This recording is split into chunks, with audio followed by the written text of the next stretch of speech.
Hello, everyone. Greetings. My name is Joseph Towonyoy.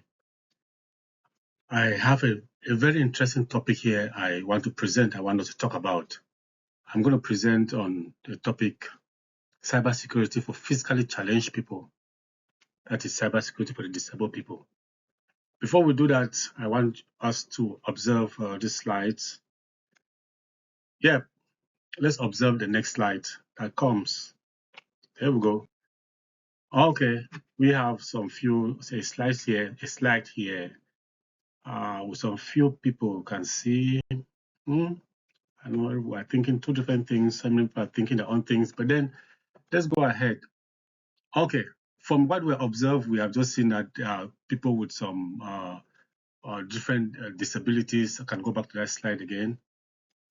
People with different disabilities, people with who are not reasoning, people with physical, psychological, emotional disabilities. So in the year, we are going to be looking at. In my introduction, I'm going to be talking about designing and implementing cybersecurity solutions for people with physical disabilities, physical challenges and disabilities, how to reduce their exposure to cyber threats and improve their ability to use adaptive secured system confidentially, if that be the case, compare best security practices with accessible cybersecurity approaches. Okay. Down the road, actually, we ask ourselves who are actually physically challenged people. Yes, according to a research carried out, we see that physically challenged people are individuals with physical, sensory, or cognitive impairment who face barriers in using digital systems. For example, we have the blind, we have the visually impaired users, we have the deaf, or people with hearing impairment.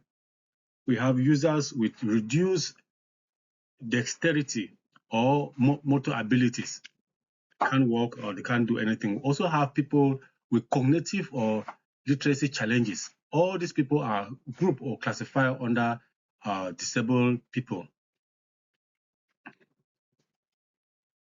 Now, what are these vulnerabilities that are exposed to these people? How vulnerable are these people who are? First of all, we're going to look at the mental and cognitive memory. Mental and cognitive, which is we're looking at the memory, those who actually suffer from loss of memory, those who need attention or who cannot solve their problems themselves. We're also going to look at people with physical disabilities like visual or auditory, they can't hear, people with motor impairment, they can't walk. These are people who cannot really use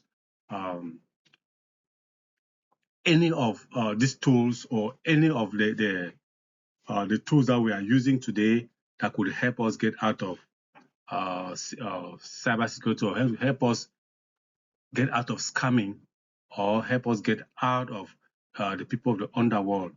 We also have people who cannot efficiently handle financial issues, like those who are limited funds for security tools or training.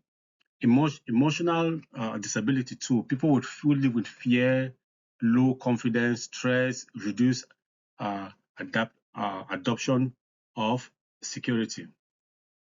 And we move ahead. Let's look at how, therefore, is a concern to cybersecurity to people with mental cognitive memory. Here we look at people who fall under the categories suffer from memory, attention, problem-solving challenges that can make it so difficult for these individuals actually to recognize some of these phishing attempts or phishing emails, which make them vulnerable to cyber attackers. Since they can't recognize them, they can't have that memory, that intellectual capability to recognize that this is a phishing email. They'll always be prone to attackers. They'll be prone to people who always want to dupe them, get their information, and why not get their sensitive data for their own personal use. They can't remember, they can't remember their password. Most of these people can't remember their password or follow security protocol in increasing that increase actually their vulnerability. I also have these people with physical challenges, as you actually say. People who have visual issues, they can't see, like the blind, the dumb, they can't talk, or can't move. This may prevent users from effectively interacting with security tools, e.g., they can't be able to interact very well with two-factor authentication, leading to insecure workaround or exiting from protective measures. Okay. We also have financial and emotional. Financial and emotional limitations. So financial limitations funds restricted assets to essential security tools such as VPN. So the fact that these people are actually uh, physically challenged or disabled, it may impair them from working and making enough money like normal, like you and I. As such, they may not be able to have these devices or don't have the financial strength to buy these devices that could be able to help them keep their confidential uh, information confident or out of the reach of the hackers, and limit the ability of seeing the card. Also train them. We also have emotional. So most of these people, they live in fear, low self-esteem, low self-confidence. They are very, very stressed up. Yeah, that reduce motivation to adopt security best practices because they don't feel inclusive. This guy don't actually feel inclusive. They feel disabled, considering the fact that they constitute just a very few percentage of the population. That makes them actually not really feeling that confident. They always feel themselves different from amongst other people, and that emotional stress alone is not really so good. Accessible cybersecurity approaches. Therefore, what can we do? How can we help these people? That is our problem. That's my major worry. That's my major worry for concern, because actually, in part of my job, I work with these people and I actually see that they actually need our support and our concern. Therefore, how can we help them? The first thing is that we can help them adopt authentication methods. What are these authentication methods I'm talking about? The user interface and alert system. You can create alert systems in such a way that if the person has his or her telephone, a laptop, and whatsoever, and if there's any phishing emails that comes in, maybe the laptop or telephone can give a signal or audio or speak out that, oh, this website is unsecured website, please don't get there, in such a way that even the person has an impairment, a visual impairment, the person can easily know that, hey, this email I want to click on is actually a phishing email. This message I want to open is actually a phishing email, and all that. That can help in one way or another to help these people not to be exposed to these hackers. Cover inclusive design principles and regulatory standards. If regulatory standards are well designed, that can also be inclusive, that can be also be good. We have the ADA, Americans with Disability, that have also been doing much as far as the inclusiveness is concerned, as far as putting together or reasoning with these people who live with this disability and trying to create some of these uh, gadgets. We have um, some laptops that are essentially made for people with disabilities. We have telephones that are made for people with disabilities, but then some of them are still very expensive and are not really accessible for all the children and for everybody that lives with disabilities. Incorporate best practices. It can also be another means that we could equally put together to ensure that these people are also protected. How do we include? We have inclusive security principles here. Yeah, involve people with and without disability in design testing. Therefore, during production of most of these digital product, we could equally make sure that these features are also inclusive. We make sure that those who are who have physical challenges and disability, they should also be taken into consideration while they are producing most of these electronics, from laptops to telephones to cell phones, watches, all those electric devices. While producing them, they should also take into consideration this minority group of people who are highly vulnerable to these people of the underworld. To provide alternative to visual only or cognitive heavy security features.